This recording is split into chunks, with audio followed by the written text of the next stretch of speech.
Hello, good morning, everyone. Welcome to my YouTube channel English by Govind पंडित। आप सभी का एक बार फिर से स्वागत है अपनी क्लास में। आज आपके लिए हम लेके आए हैं वोकेबुलरी और डे 14वां है। इस वोकेबुलरी में हम लोग complete synonyms, antonyms, idioms and phrases और मिस स्पेल्ट वर्ड और जितने भी फ्रेजल वर्ब्स वगैरह हो गए, जितने भी इम्पोर्टेंट वोकैब होंगे कंपटीशन एग्ज़ाम के पर्पज़ से, वो सारे वोकैब को हम लोग अच्छे से देखेंगे। उसके पार्ट्स ऑफ स्पीच को समझेंगे, उसके हिंदी मीनिंग को समझेंगे, उसके यूजेज को समझेंगे, उसके जो वर्ड का एक्चुअल मीनिंग होता है, इंग्लिश टू इंग्लिश मीनिंग, वो समझेंगे। तो चलिए डे 14वां में आज हम लोग प्रवेश कर चुके हैं। तो सबसे पहले आपका वर्ड मीनिंग है स्लैक। इसका पार्ट्स ऑफ स्पीच होता है एडजेक्टिव और हिंदी मीनिंग इसका हो जाता है ढीला, कसाव के बिना जो ढीला हो या पर्याप्त रूप से कसा ना हो, स्लैक कहलाता है। ब्रेक डाउन, स्लैक मतलब ढीला जो खिंचाव के बिना हो। इंग्लिश मीनिंग नॉट टाइट और लूज। टाइट मतलब जानते ही हैं आप, कसा हुआ, लूज मतलब ढीला। तो कहीं ना कहीं स्लैक का सिनोनिम्स हो गया लूज। नॉट टाइट और लूज, ज़्यादा टाइट नहीं, लूज होना चाहिए। जैसे the rope was too slack to hold the tent firmly. रस्सी बहुत ढीली थी जिससे तंबू मजबूती से खड़ा नहीं हो पाया, स्लैक हो गया। अगला फीबल। फीबल मतलब होता है कमजोर, एडजेक्टिव है इसका parts of speech. Explain Hindi, शक्ति या ऊर्जा के बिना या बहुत दुर्बल। ब्रेकडाउन, फी कमजोरी और एबल यानी कमजोर स्थिति में। इंग्लिश मीनिंग हो जाएगा weak and without strength on energy. Weak मतलब कमजोर और स्ट्रेंथ मतलब मजबूती। कहता है विदाउट स्ट्रेंथ, वीक और एनर्जी, एनर्जी मतलब ऊर्जा से भरपूर। तो विदाउट स्ट्रेंथ, वीक और एनर्जी। जैसे his voice was feeble after the long illness. लंबी बीमारी के बाद उसकी आवाज क्या हो गई, कमजोर हो गई थी। फीबल एडजेक्टिव हो गया। केयरलेस, केयरलेस एडजेक्टिव है लापरवाह। जैसे एक्सप्लेन हिंदी किया गया है, पर्याप्त ध्यान या सावधानी के बिना किया गया, केयरलेस। ब्रेकडाउन हो जाएगा केयर, लेस मतलब कम, और केयर मतलब ध्यान और लेस मतलब कम, ध्यान कम देना। इंग्लिश मीनिंग हो जाएगा नॉट शोइंग इनफ अटेंशन और केयर। ज़्यादा अटेंशन ना देना, ज़्यादा ध्यान ना देना या ज़्यादा केयर करना करना। जैसे हर careless mistake cause the major problem in the project. उसकी लापरवाही से की गई गलती ने परियोजना में बड़ी समस्या खड़ी कर दी। प्रोजेक्ट मतलब कोई प्रोजेक्ट चल रहा हो और किसी ने अपना एफर्ट्स पूरा नहीं लगाया हो, जिसके कारण उन वो जो प्रोजेक्ट था वो उसमें बहुत बड़ी समस्या खड़ी कर दी। तो केयरलेस लापरवाह। इनएक्टिव मतलब आप तो समझ ही रहे होंगे, एक्टिव मतलब होता है एकदम पूरा चुस्त दुरुस्त और सक्रिय भी कह सकते हैं। जबकि इनएक्टिव मतलब क्या हो जाता है, इनएक्टिव मतलब आपका हो रहा है निष्क्रिय। जिसे जो किसी गतिविधि में शामिल ना हो या कुछ ना कर रहा हो, that is called inactive. Breakdown, इन मतलब नहीं और एक्टिव मतलब सक्रिय, जो सक्रिय नहीं हो। इंग्लिश मीनिंग अगर हम लोग बात करते हैं तो इंग्लिश मीनिंग में आपका हो जाता है डूइंग नथिंग और नॉट बीइंग एक्टिव। कुछ नहीं करने वाला या फिर एक्टिव नहीं होने वाला। Sitting inactive for long hours can harm your health. लंबे समय तक निष्क्रिय बैठे रहना आपके स्वास्थ्य को नुकसान पहुंचा सकता है। तो इनएक्टिव हो गया आपका। चलिए सोलेमन, सोलेमन मतलब होता है गंभीर और इसका पार्ट्स ऑफ स्पीच एडजेक्टिव है, बिना किसी मजाक के गंभीर और शांत। ब्रेकडाउन की अगर बात करते हैं सोलेमन तो गंभीर और बिना हंसी मजाक का। ये हो गया English meaning serious and without any humour. कहता है uses she spoke in a solemn tone about the tragedy. उसने त्रासदी के बारे में गंभीर लहजे में बात की, तो सोलेमन हो गया यानी गंभीर। अगला देखिए पेंसिव, चिंताग्रस्त जिसको हम लोग कहते हैं, गहराई से सोचते हुए अक्सर गंभीर भाव के साथ। ब्रेकडाउन, पेन सोचना, सिव मतलब भाव, गहराई से सोचने का भाव। इंग्लिश मीनिंग हो जाएगा thinking deeply often with a serious expression. बहुत ज्यादा डीपली सोचना, often with a serious expression. कहता है she sat by the window looking pensive. वह खिड़की के पास बैठे बहुत गंभीर सोच में डूबी हुई थी। पेंसिव मतलब चिंताग्रस्त होता है, जो बहुत गहराई से सोचते हुए, अक्सर एक गंभीर भाव के साथ हो, यानी चिंताग्रस्त आप कह सकते हैं यूं। अगला देखिए सीरियस, गंभीर होता है, बहुत अधिक प्रभावशाली या गंभीर स्थिति। सीरियस आप तो समझ ही रहे होंगे। English meaning severe in effect और इम्पोर्टेंस, जो बहुत ज्यादा अधिक प्रभावशाली या गंभीर स्थिति पैदा करता हो, that is called serious. Uses he is suffering from a serious illness, वह एक गंभीर बीमारी से पीड़ित है। अगला डिग्निफाइड, डिग्निफाइड मतलब होता है गरिमामय। डिग्निफाइड मतलब क्या होता है? गरिमामय, नियंत्रित, शांत और गंभीर, जो सम्मान पाने योग्य हो, डिग्निफाइड कहलाता है। डिग्नी मतलब गरिमा, फाइड मतलब विशेषता देने वाला, गरिमा युक्त। इंग्लिश मीनिंग हो जाएगा controlled, serious and calm, deserving respect. कहता है controlled, serious and calm, deserving respect. She carried herself in a dignified manner at the event, उसने कार्यक्रम में गरिमामय तरीके से अपना व्यवहार किया। डिग्निफाइड मतलब गरिमामय, मतलब किसी को सम्मान देने, जो जो किसी को जब कोई आता है तो आप सम्मान देते हैं, उनको रिस्पेक्ट करते हैं, दैट इज कॉल्ड डिग्निफाइड। ये मेरी गरिमा है, कहते हैं ना, ये मेरी डिग्निटी है। तो ये आपका हो गया। सस्टेन बनाए रखना, वर्ब है, और किसी चीज को एक समय तक जारी रखने की प्रक्रिया को हम लोग सस्टेन कहते हैं। सस साथ और टेन रखना, साथ में बनाए रखना। इंग्लिश मीनिंग हो जाएगा to allow something to continue over a period of time. जैसे the country aims to sustain economic growth, देश आर्थिक विकास को बनाए रखने का लक्ष्य रखता है। सस्टेन बनाए रखना। अगला देखिए कंटिन्यू, जारी रखना, किसी कार्य, घटना या अवस्था को आगे बढ़ाने या जारी रखना। कौन साथ? कंटिन्यू, आगे बढ़ना, साथ में आगे बढ़ना। इंग्लिश मीनिंग हो जाएगा टू कीप हैपनिंग और एग्जिस्टिंग और to carry on doing something. कहता है टू कीप हैपनिंग और एग्जिस्टिंग और to carry on doing something, मतलब despite the storm they decided to continue their journey, तूफान के बावजूद उन्होंने अपनी यात्रा जारी रखने का फैसला किया, यानी कंटिन्यू। अगला सपोर्ट, सपोर्ट मतलब होता है समर्थन करना, किसी व्यक्ति या चीज की सफलता के लिए प्रोत्साहन देना या सहमति प्रकट करना। सपोर्ट यानी सहारा, ऊपर सहारा देना। इंग्लिश मीनिंग हो जाएगा to agree with and encourage someone और something to succeed. He always supported his friends during difficult times. उसने हमेशा कठिन समय में अपने दोस्तों का समर्थन किया।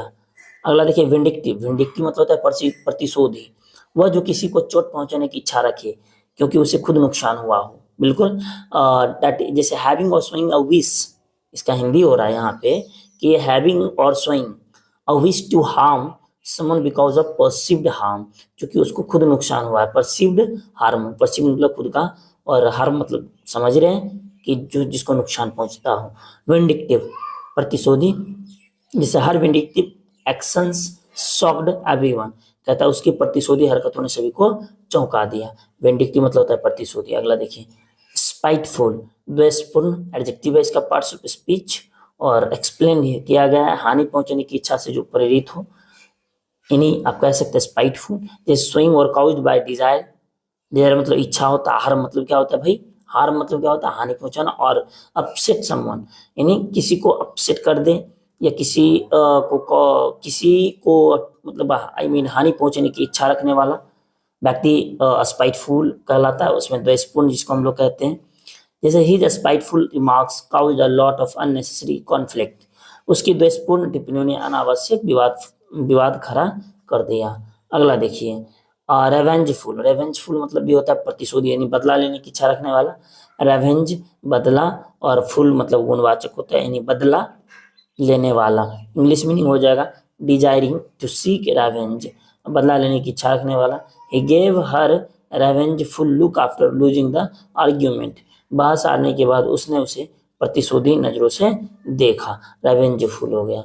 एब्निगेशन, एब्निगेशन मतलब होता है त्याग, अपनी इच्छाओं और जरूरतों को नकारने की प्रक्रिया।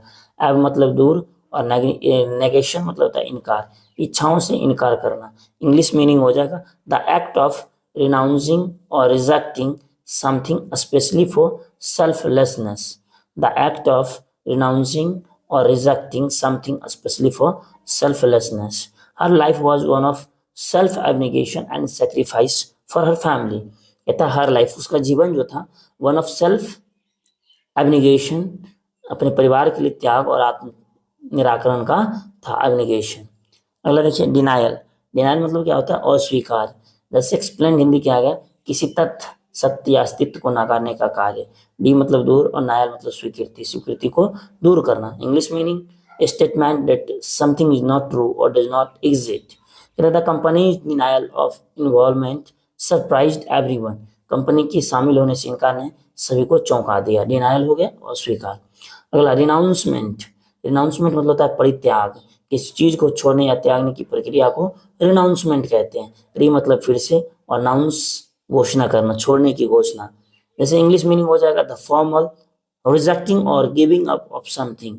जैसे his renouncement of wealth inspired many, उसके धन के परित्याग ने कई लोगों को प्रेरित किया। रिनाउंसमेंट मतलब क्या हो जाता है मेरे भाई, परित्याग हो जाता है। अगला देखिए, अब ये आपका हो गया फ्रेजल वर्ब्स। चेकआउट मतलब होता है ना किसी को चेक करके आउट कर देना, यानी जांचना, बाहर निकालना। एक्सप्लेन हिंदी क्या आ गया, किसी चीज को जांचना या होटल से बाहर निकलने की प्रक्रिया को चेकआउट हम लोग करते हैं ना। जब भी हम लोग होटल से बाहर निकलते हैं या फिर किसी बड़े बड़े 5 स्टार होटल से बाहर निकलते हैं तो उसमें हम लोग क्या करते हैं, चेकआउट करते हैं। उसके बाद हम लोग बाहर निकलते हैं। जैसे अभी आजकल ऑफिस वगैरह में बायोमेट्रिक मशीन लग गया है, उसमें क्या करना होता है, चेकआउट करके आपको बाहर निकलना होता है। English meaning to examine something, to leave a hotel after playing the bill. जिसे कहता है we checked out of the hotel at noon, हमने दोपहर में होटल से चेकआउट किया। अगला देखिए चीर अप।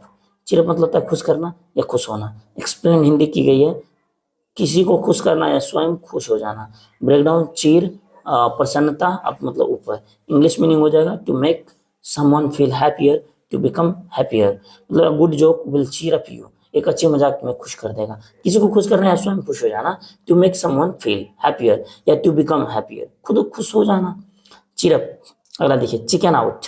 डर के कारण पीछे हट जाना, मतलब डर जाना। जैसे होता है ना मुर्गा वगैरह के, जब हम लोग चिकन बनाने के लिए सोचते हैं तो फिर जाते हैं पहले खरीदने के लिए। तो वहाँ से क्या होता है कि वहाँ से जब निकालता है जो चिकन बेचते रहता है, जो मुर्गा बेचते रहता है, वहाँ पे क्या होता है कि किसी मुर्गे को पकड़ता है तो वो पीछे भागते रहता है। तो आप ऐसे भी याद कर सकते हैं चिकन आउट, डर के कारण पीछे हट जाना। यानी एक्सप्लेन नहीं देखी गई, किसी चीज का सामना करने से पहले डर के कारण पीछे हट जाना।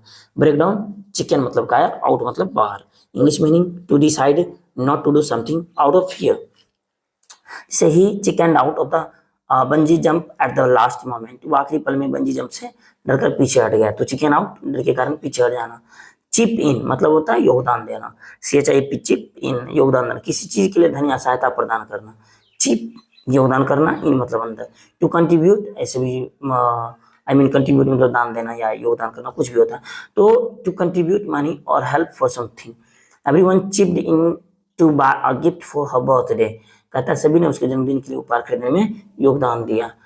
चॉपअप। चॉपअप मतलब क्या होता है यहाँ पे, चॉपअप मतलब होता है छोटे छोटे टुकड़े में काटना। जैसे होता है ना आलू चॉप, ठीक उसी प्रकार छोटे छोटे टुकड़े में काटना। एक्सप्लेन हिंदी किस चीज को छोटे टुकड़ों में काटने की प्रक्रिया को चॉपअप कहते हैं। ब्रेकडाउन चॉप मतलब काटना और अप मतलब ऊपर। To cut something into smaller pieces मतलब किसी छोटे छोटे चीजों में, उसने सूप के लिए सब्जियों को छोटे छोटे टुकड़ों में काटा। जैसे किसी chop up the vegetables for the soup. Okay, अगला देखिए।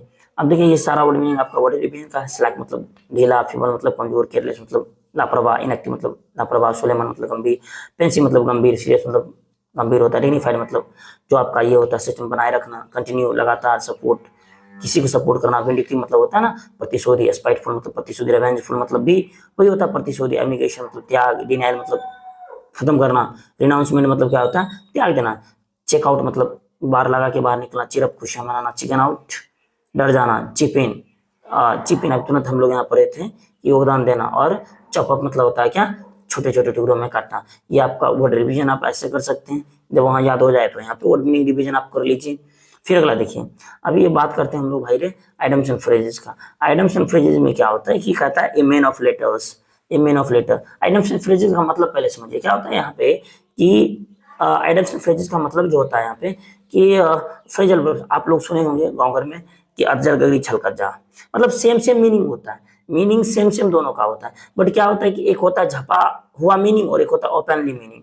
तो मान लीजिए किसी को अगर आप बोलते हैं प्रोफिशिएंट इन लिटरेरी या आर्ट स्कॉलर, किसी को आप बोलते हैं तो ये आपको ऑटोमेटिक वो समझ जाएगा, और जो समझ आता है तो मजा नहीं आता, तो ये समझ जाएगा। लेकिन क्या कीजिए वही अगर ये बोलिए कि ए मैन ऑफ लेटर्स, फिर देखिए बवाल मचा दीजिएगा उसके सामने, भाई इंग्लिश जानता है क्या, इंग्लिश जानता है, ऐसे करके ए मैन ऑफ लेटर्स। तो आप कह सकते हैं प्रोफिशिएंट इन लिटरेरी आर्ट स्कॉलर, इसका इंग्लिश मीनिंग भी दिया हुआ, हिंदी मीनिंग भी दिया हुआ, इसका एग्जाम्पल भी दिया हुआ। तो ए मैन ऑफ लेटर्स हो जाएगा प्रोफिशिएंट इन लिटरेरी आर्ट स्कॉलर, विद्वान, मतलब Rabindranath Tagore was a true man of letters, कहते हैं रविन्द्रनाथ टैगोर थे वो वास्तव में सच्चा ज्ञानी व्यक्ति थे, स्कॉलर व्यक्ति थे, विद्वान व्यक्ति थे। ए मैन ऑफ स्ट्रॉ, कहता है man of no substance, a weak person, कमजोर व्यक्ति या एक ऐसा व्यक्ति जिसके पास सब्सटेंस ना हो, यानी कोई पदार्थ ना हो, जिसे he is a man of straw incapable of handling the companies responsibilities, कहता है वह एक ऐसा आदमी है जो कमजोर है कंपनी के रिस्पॉन्सिबिलिटी को निभाने के लिए। तो ए मैन ऑफ स्ट्रॉ हो गया आपका। अगला देखिए a mare's nest, mare's nest मतलब होता है कि ए डिफिकल्ट और कॉम्प्लिकेटेड सिचुएशन, जटिल या भ्रामक स्थिति। इसका जो किया गया the sudden power outage created a mare's nest in the office, कहता है द सडन पावर, जो सडन पावर है outage created a mare's nest in the house, ये हो गया आपका। एडम्स फ्रेजेस में फिर देखिए अब 134 एनी डे इन ए हेयरस्टैक, मतलब कहता है कि something very difficult to locate attempting something impossible, मतलब कहता है घास के ढेर में सुई, जिसे ढूंढने में परेशानी हो, जैसे finding my lost earring in the garden was like looking for a needle in a haystack, ये हो गया आपका। कहता finding my lost earring in the garden, मेरा जो अर्निंग था वो खो गया गार्डन में, और इस तरह हम खोज रहे हैं जिसे कि घास के ढेर में सुई खोजा जाता हो। A wet blanket, a person who discourages enjoyment और एंथुसियाज्म, कहता है कबाब में हड्डी, मजाक किरकिरा करने वाला, जिसे her constant complaints during the trip made her a wet blanket, हो गया अगला। एक्किल्स हील, एक्किल्स हील मतलब था कमजोर पहलू, जिसे ए वीकनेस और वल्नरेबल पॉइंट, जैसे his inability to delegate tasks is his Achilles heel, ये हो गया आपका। अगला देखिए all moonshine, far from reality, a connected nonsense, कहता है यहाँ पे all moonshine far from reality या कनेक्टेड नॉनसेंस, ठीक, दिखावटी जिसको हम लोग कहते हैं। The idea that they will complete the project in a week in is all moon sign, मतलब ये जो आइडिया को एक सप्ताह में प्रोजेक्ट पूरा कर लिया जाएगा ये तो बस दिखावटी है। अगला देखिए at loggerheads, at loggerheads मतलब क्या होता है, in conflict with someone to disagree strongly, और सहमति के कारण हिंसा, जैसे द टू नेबर्स, नेबर्स मतलब पड़ोसी होता है, the two neighbours are at look over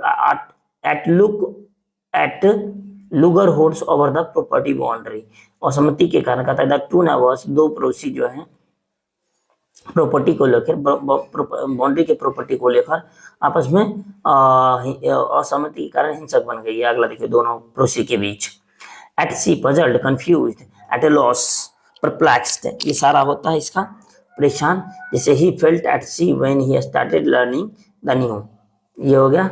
अगर आपका ball in your court, ball is in your court मतलब हो गया क्या कि जिम्मेदारी आपके हिस्से में है, तो ये भी आपका फाइनली खत्म, मतलब ball is in your court हो जाएगा। It is up to you that make the next decision और step to be responsible for action, जिम्मेदार होना, या फिर I will given you all the information now the ball is in your court, बिल्कुल। अगला देखिए one word substitution, an official pardon, the formal act of liberating someone, amnesty, कहता है यहाँ पे कि एन ऑफिशियल पार्डन, राजशाही जो होता है ना वो पार्डन क्षमा, the formal act of liberating someone, कहता है जो फॉर्मल का जो लिबर्टिंग समवन था, जो इस पे अटैक ये करता था, एन ऑफिशियल पार्डन करता था, तो उसको हम लोग एमनेस्टी कहते हैं, राज्य भोग यानी राज्य क्षमा।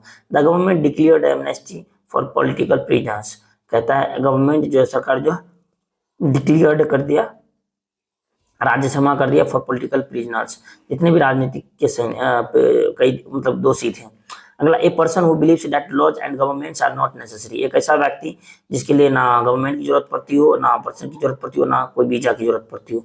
ए person who believes that laws and government are not necessary, anarchist, अराजकतावादी, the anarchist led protests against the new government policies. अगला देखिए a person who presents radio या टेलीविजन प्रोग्राम, कहता है ए एंकर, समाचार उद्घोषक, the news anchor handled the breaking news with professionalism. अगला देखिए the date on which an event happened in some previous year, कहता है anniversary, the date on which an event happened in some previous year, anniversary, the couple celebrated their silver wedding anniversary. अगला देखिए, strong like between two persons, antipathy गिरना चीट है, जैसे he felt an antipathy towards his dishonest colleague. अगला, a place where bees were made, कहता है place where bees are kept, जैसे एपियरी हो गया मधुमक्खी को पालन करने का स्थान। जैसे the farmer built an apiary to harvest honey. A large body of water with many islands, archaeology द्वीप समूह, Indonesia is the world's largest archaeology. अगला देखिए, कहता है गवर्नमेंट बाय द नॉबल्स या government by persons of the highest social order, aristocracy श्रेष्ठ जनों के द्वारा। अगला, the country was once ruled by an aristocracy. अगला देखिए, one who denies oneself ordinary bodily pleasure, ascetic तपस्वी। फिर उसके बाद आप यहाँ देख सकते हैं the scientific study of celestial bodies like sun moon stars planets, astronomy मतलब खगोल शास्त्र, एस्ट्रोनॉमी खगोल शास्त्र हो गया फाइनली। और आपका ये खत्म होती है, खत्म वन वर्ड सब्स्टिट्यूशन हुई। अब आपका है यहाँ से टेस्ट सेलेक्ट मतलब क्या हो जाएगा, लूज हो जाएगा, ढीला। और फीवर मतलब क्या होता है, कमजोर होता है, वीक होता है। सोलेमन मतलब क्या होता है, पेंसिव हो जाता है, यानी सीरियस गंभीर, जिसको हम लोग कहते हैं। और सस्टेन मतलब क्या होता है, कंटिन्यू बनाए रखना। बेनिक्टिव मतलब क्या होता है, रेवेंजफुल। मतलब होता है डिनायल, रिनाउंसमेंट, जो भी कह सकते हैं आप। A needle in hash refers to मतलब हो जाएगा a very difficult impossible thing to locate, ये हो जाएगा। एक्चुअल सेल हो जाएगा ए वीकनेस और vulnerable point. 3 number the ball is in your court हो जाएगा। मतलब a game sorry responsibility has shifted to you, ये हो गया आपका। ऑल मून साइन क्या हो जाएगा, जैसे आपका होगा जेन्युइन, या फिर ऑल मून साइन दिखावटी, फार फ्रॉम रियलिटी मतलब दिखावटी से कुछ और होती है आज की दुनिया। A wet blanket refers to, a wet blanket refers to someone who causes excitement, a damp piece of bath। अगला देखिए, ये आपका हो गया। अब MCQ based on OWS, a person who believes that laws and governments and are necessary is an artist. अगला, a large body of water with many island is called, क्या होगा, a large body of water with many islands is called हो जाएगा a large body of water with many islands is called an archaeology. 2 number हो गया। तीसरा, the scientific study of celestial bodies is astrology, archaeology, astronomy, autonomy. Astronomy हो जाएगा a person who denies oneself bodily pleasure is known as an ascetic, क्या हो जाएगा, एसेस्टिक। अगला 5वां देखिए, आपका ये हो जाएगा government ruled by nobles is called aristocracy, क्या हो जाएगा, अरिस्टोक्रेसी। तो चलिए, थैंक यू आप सभी को। आज का क्लास यहीं तक रखते हैं, मिलते हैं कल नेक्स्ट वीडियो में। तब तक स्मार्ट गुड नाइट। और जो भी स्टूडेंट आपको लगता है कि जेएनवी में पढ़ने वाला है, तो उसको ये वो क्या बैच रेफर कीजिए, ताकि उनका भी फायदा हो और आपका तो होगा ही होगा। तो प्लीज़ इसको जितना से जितना हो सके शेयर कीजिए, ताकि सभी लोग तक ये पहुंच पाए। और ये बहुत ही अच्छा कंटेंट है। जितने भी एग्जाम की तैयारी करते होंगे, गवर्नमेंट एग्जाम की तैयारी करते होंगे, और जिसमें प्रॉपरली खास तौर से गवर्नमेंट एग्जाम की को लेके बात चलती है, तो ये फाइनली आपके लिए अच्छा ही होगा। चलिए बाय, सी यू, मिलते हैं कल, तब तक स्मार्ट गुड नाइट।